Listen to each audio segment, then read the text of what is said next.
Time now for Back Pages tonight here on Sky Sports News, bringing you a first look at the sports stories in the morning's newspapers. And joining us tonight are the Independent's chief football writer Miguel Delaney and Mark Ogden, who's the senior writer at ESPN.com. Evening to you both, gents. So let's quickly run through the back pages. First up, The Telegraph, leading with Chelsea closing in on Enzo Maresca. And there's also mention of Kieran McKenna preparing to sign a new deal at Ipswich. They also show that big picture there of Rafa Nadal as he went out of the French Open.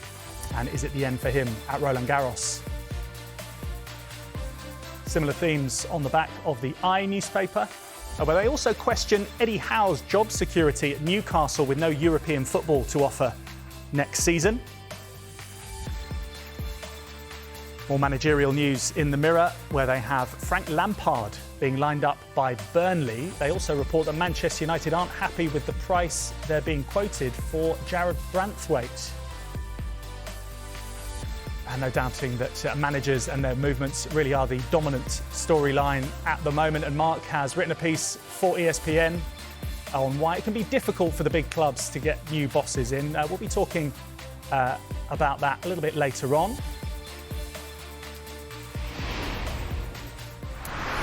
OK, we're going to start off with the news that Chelsea are closing in on the Leicester manager Enzo Maresca, and that is dominant on a lot of the back pages.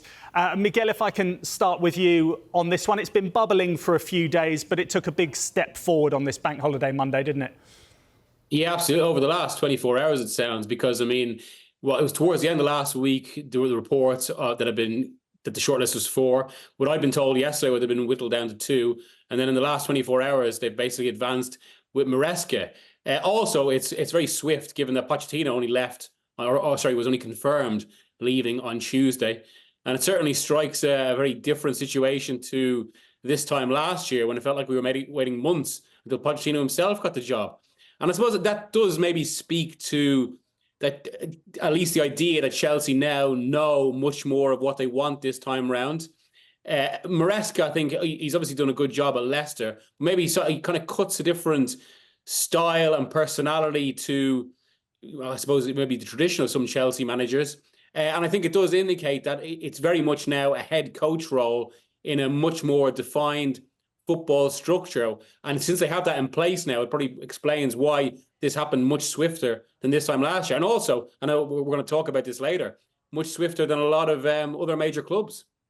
Yeah, Mark, Chelsea have sort of made their move. There was plenty of other names in the mix, and they've been referenced on some of the back pages. But it is interesting that another Pep Guardiola disciple is potentially going to be getting a big job like this.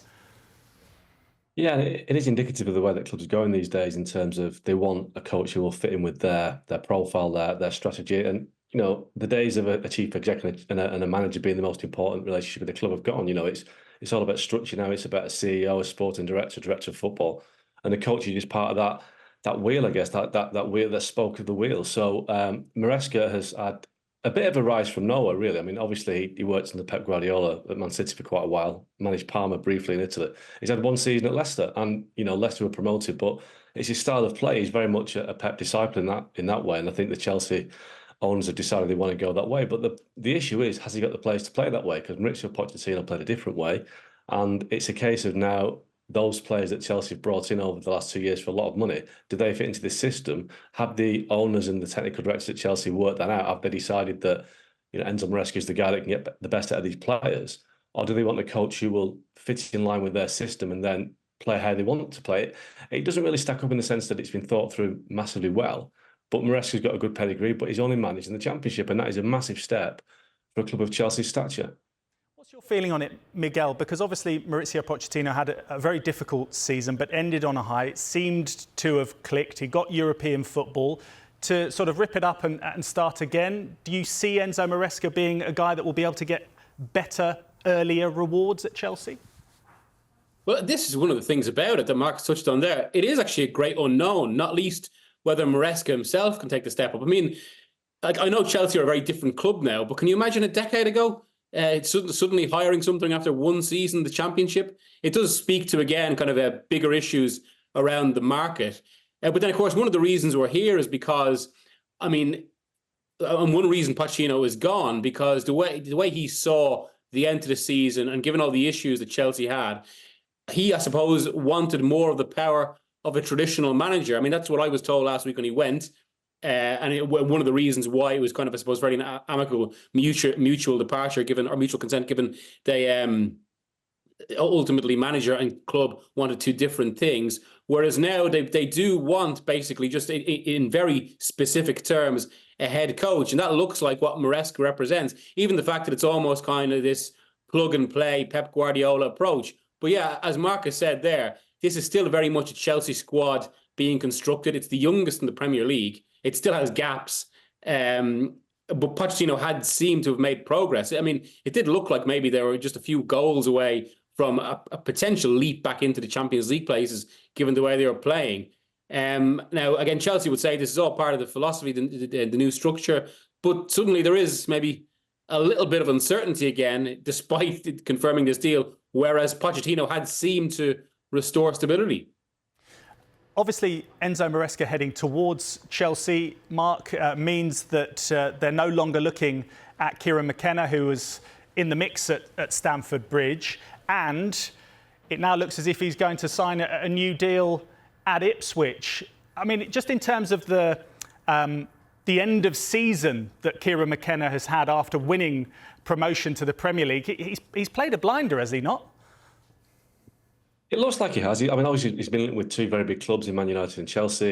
It looks like he's going to get a big deal out of Ipswich, but he may have overplayed his hand. You know, he may have felt that he was in with a chance of getting these two jobs and left Ipswich hanging a little bit. And I think the reality is that, a bit like Maresca, he's unproven at the top level. He wasn't particularly highly rated by a lot of the players at Man United before he left the club after Ole Gunnar Solskjaer left maybe 2 or 3 years ago. And he's done a great job at Ipswich, promotion twice, but he's never managed in the Premier League. So missing out on the Chelsea job and the Man United job might actually do him a massive favour in the sense that it was too big a leap. You know, had he gone for the Brighton job, which was a potential opportunity, that would have been a better step towards, you know, a top level club. But to move from Ipswich to Man United or Chelsea, having just managed 2 full seasons really as a coach, it just points to, as we were saying before, about, you know, owners and sporting directors seem to want young, malleable coaches who will do as they're told and fit into a system, rather than an experienced head coach like a Pochettino, a Tuchel, a Mourinho, a Conte, who will challenge, who will want more of a say on transfers, who will want more of a say on how things are done. McKenna, Maresca, they're the younger end of the scale, and they're more likely to fit into a pattern. And that, I'm not sure that's a good thing. I think it's all about winning, isn't it? At the end of the day, it's about winning trophies and winning football matches. Are these coaches being hired to win? Or are they being hired to ensure that the players that have been signed by the sporting directors and the owners move on or become valuable and move on for a bigger fee? I'm not quite sure how it's going to work yet, whether it's the right way to go for the game. On McKenna, quickly, Miguel, do you agree with Mark there that it would have been too much of a leap to take a big job in inverted commas, like Chelsea or Manchester United in particular? Yeah, I think so. I mean, it is one of the things about, like, these are clubs of now global size in that sense, which is why basically they have these revenues that are beyond anyone else in the game. And that does bring extra pressure, brings extra scrutiny and extra demands. And I think it's I suppose, healthier for a manager's career to go through the steps and gradually adapt. That isn't to discount the idea that managers can step in. We've seen it with Arteta, say. We've seen it now with Alonso, that's still at Leverkusen. But I think there's another way to look at this story as well, actually, which is not just about whether it would have been too much of a leap for McKenna, but also, actually, this is quite a good thing, I think, that it would have been a little bit depressing, a little bit all the issues of the modern game. If as soon as something good happens somewhere else, somewhere outside the elite, well, the elite suddenly try and immediately snap it up. I think it wouldn't have soured the Ipswich story, but for kind of, I suppose, the figure seen as most responsible for their rise through the divisions to immediately go when they get back to the big time, it would have just been a bit, I suppose, a bit sad. So it's quite nice to think, even if there has been a few ructions this week, that McKenna actually stays for this season and maybe see where they can go. And on that side as well, if they were to go down and say in the way Burnley did this season, I mean, as we've seen with Vincent Kompany, because of the general market, I don't think would exactly negatively affect McKenna's chances just because of the job he's done so far. Yeah, all is maybe not lost if you get relegated from the Premier League nowadays. It obviously ended well for Erik ten Hag at Manchester United this weekend in the FA Cup final, Mark. Let's just take you on to the back of the the Times.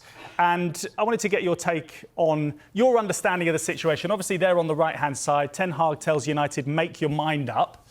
He wants a decision. You know, if you're going to get rid of me now. If not, and there are some whispers elsewhere, there is some support in the hierarchy potentially for him in this period of review.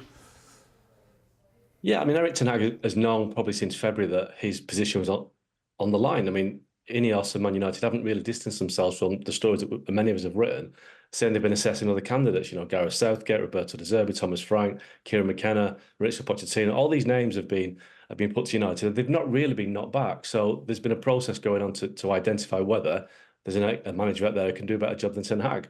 Now, I think that process will probably be resolved at some point this week. Ten Hag may already know what's happening, but he wants a public kind of announcement of what's happening. But obviously, winning the FA Cup at the weekend, beating Man City in the final, has complicated the situation if Man United are looking to move him on, because they had a terrible season in the Premier League, finished 8th, a negative goal difference, the worst they've ever done in the league, but they've beaten Man City in the FA Cup final and won his second trophy in 2 years. So on the basis of that, he deserves another chance. And whether that has kind of changed the situation with the hierarchy, who knows? I don't think it has, but I think at some point this week they have to come and clarify it for Erik ten Hag's sake, for the players' sake, for going forward's sake in terms of bringing a new manager in.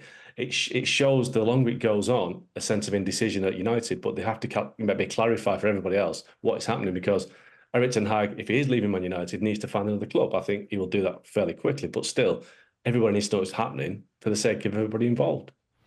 I suppose, Miguel, in the same way as Enzo Maresca's sort of move towards Chelsea accelerated over 24 hours, we may well see the same with Erik ten Hag. But do you see him deserving more respect in this sort of situation? I think he deserves respect in terms of his future being clarified. As to whether he deserves to keep the job, for me, that's still very much open to debate. I think on the league form, and to be honest, actually, more than the league form and results, because results are always explainable in some ways. You can point to progress, and that's the key. I mean, to my mind, I just can't get over the amount of games with United where they were so easy to play against, where repeated opposition sides were running through the team. Everyone's pointed to those kind of shots against United, or the number of shots, and that speaks to a kind of a structural issue beyond injuries. Now, that's not me lobbying that he should go. I think it's just why it is harder to justify. And I think as regards Ineos' decision, I mean, some of this, obviously it is complicated by the FA Cup final win, as well as the sentiment of the fans. And I think another complication is the market. I mean, from what I've repeatedly heard, and Mark's mentioned it there, the figure they want above anyone else is Southgate, or certainly some of the key figures in Ineos want Southgate, but that's obviously very difficult this summer. So that again lends another layer to this. But I mean, it's interesting if they do. I think it would go against what Ineos are supposed to bring to the club from the football department if they were guided by the FA Cup final, because all of this is supposed to be about kind of cold-headed, sophisticated approaches where you look to the long term and keep it and not be guided by emotion in that way. And if they did stick with him, it would maybe remind me a little bit of kind of giving Solskjaer the job in March 2019, when there was an argument they should have just kind of shaken hands that summer at the time. Now, again, Solskjaer's tenure is open to debate. But certainly, yeah, there's a lot of strands to this.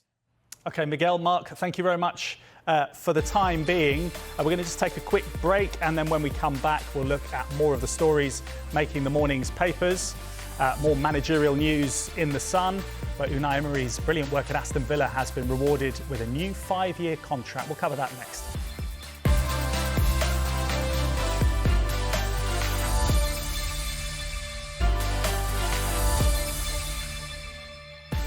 Welcome back. You are watching Back Pages tonight, and welcome back to my guests as well, the Independent's chief football writer Miguel Delaney and Mark Ogden, who is the senior writer at ESPN.com. We've been talking about the managerial merry-go-round and a lot of clubs getting in a bit of a twist. Not so at Aston Villa. They are just solidifying what is looking like a very solid football club at the moment, Mark. Unai Emery with a new 5-year deal, Champions League football to look forward to next season. That's being reflected on the back of the Sun there and in many of the papers as well. They're getting things right whilst others aren't at the moment, Mark. Yeah, absolutely. Unai Emery is an elite coach. He's one of the best coaches in Europe, and he obviously had a difficult time at Arsenal. maybe went there when the club was in a state of flux and it was an impossible job for most managers.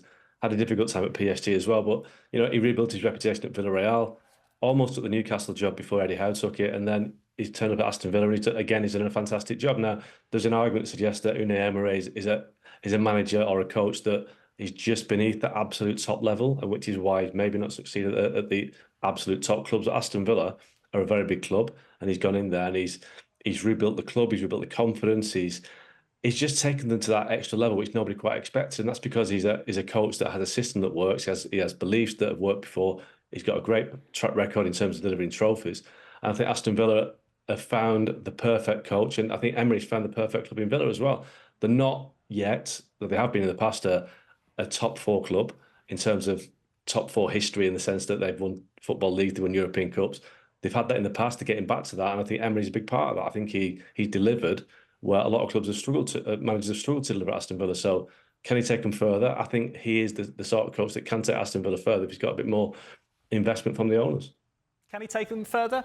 Miguel, I mean, Champions League football is pretty decent. Could he kick on from here? Well, I have to say, given his cup record and what he's done in the Europa League, because I think that is, as well as he did in the league this season, I think that is his speciality, being able to manage, kind of come up with plans for those cup games. I'm quite intrigued as to what he can do in the Champions League with Villa. Now, it's almost a pity, actually, that they're back in it with this bloated system, with the Swiss system is next season.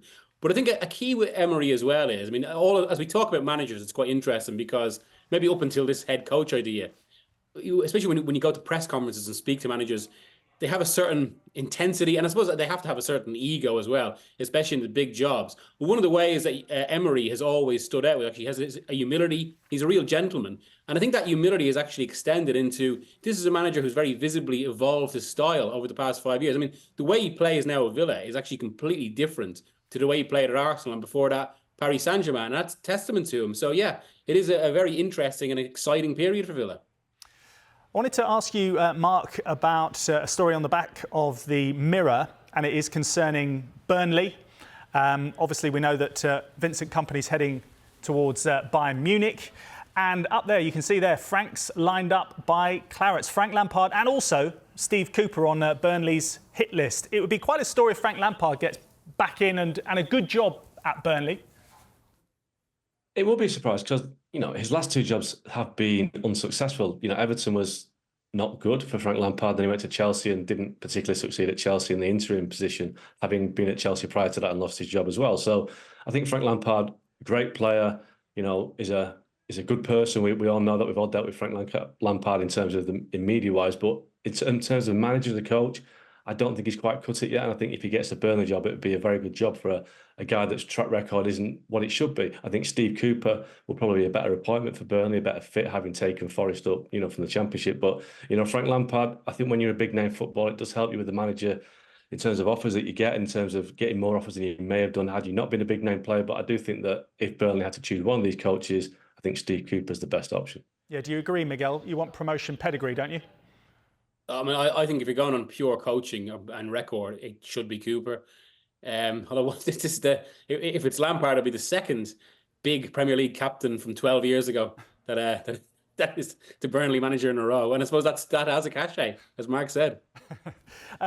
Just a quick mention of a story which is a little bit of a sidebar story on the back of the I newspaper regarding Eddie Howe being under pressure because obviously the knock-on effect of Manchester United winning the FA Cup knocked Newcastle out of Europe for next season. What's your take on it, Mark? Do you think that the hierarchy at Newcastle will be thinking twice or not? Well, they're obviously very ambitious at Newcastle, but I think Eddie had a lot of sympathy last year from the hierarchy for the massive injuries that he suffered last season. We talked about Eric Ten Hag before, but I think Newcastle had more injuries than anybody. I think he almost got them into Europe, and he's a popular figure at the club, amongst the squad, amongst the fans. So I'd be surprised if Newcastle made a change, but equally I wouldn't be surprised because you know how football works. And like I said, they're an ambitious club.